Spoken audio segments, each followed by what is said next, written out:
okay. It was probably great. It's probably the worst.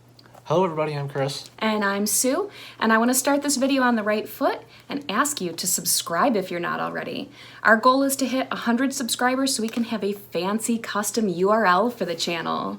So it's a new month and another couple $1,000s down. We're here to talk to you today about our whiteboard totals.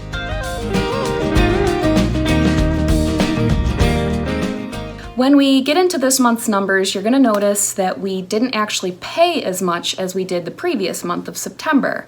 And a lot of that has to do with August, which is when we got married, when we went on our honeymoon. You had an unexpected medical bill. So what we did for that was we actually paid the minimums during August, which we rolled all that extra over into September. September looked a heck of a lot higher than it normally would have been. If you watched our last video on the whiteboards, you'll know that that was our first video on our whiteboards for September, and it looked pretty good. It was artificially higher than normal because of August. This month actually is a really good month for us too, but it's still not going to look as good, so we just wanted to let you know that kind of up front. For the month of October, I ended up working an extra 5 hours of overtime every week above the 5 hours I normally get of overtime every week. So we were able to put a few $100 extra on our debt that we normally can't do on a normal month for us. One more thing we got to bring up. Next month is going to be a little bit less for us because, like we had in August, an unexpected medical bill, we have another one that's going to be paid next month. So these are all of our magnificent numbers from September. Watch as they disappear. So you'll see that I moved this total to here and everything else is clean. First things first, we just got to start listing off the debts as they are right now. We'll begin with my car, $12,845. The next one on the list is the KeyBank credit card. Hold up. That's not KeyBank credit card anymore, that got changed. Since we were about to run out of our interest-free time on that card, I transferred this balance back to my other credit card, and now it's going to turn into Capital One. So for the Capital One credit card, the balance now is $5,229. Now it really sucks to see that balance go up for this month, but that's still significantly less money than what we would pay if we were paying interest monthly on it. Monthly interest on that balance is around $60 to $70 a month.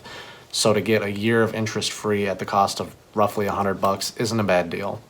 Next up is everybody's favorite category, our student loans. That total for our student loans for the month is $42,803.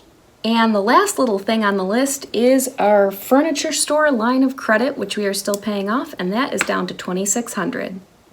Now we come to the grand totals for the month, starting with the total remaining debt of $63,477. Next up is the difference number, which is the actual noted progress for the month. That is $2,234. The total payments that we actually made to make that progress this month was $2,612. The only thing left blank is the interest that we paid over the month, and that was $378. So just to give you guys a chance to see the numbers up close. And a reminder, everything on this side is all of the payoff dates if we only made minimum payments going forward. That's it for this month, and we'd love it if you guys would leave a like for our progress, but also to help the channel continue to progress. And of course, as I said at the beginning, please subscribe. It would be awesome if we hit 100 and got our custom URL, and we'll see you guys in the next video. Loud chair. Leave a like if you want us to have quieter chairs.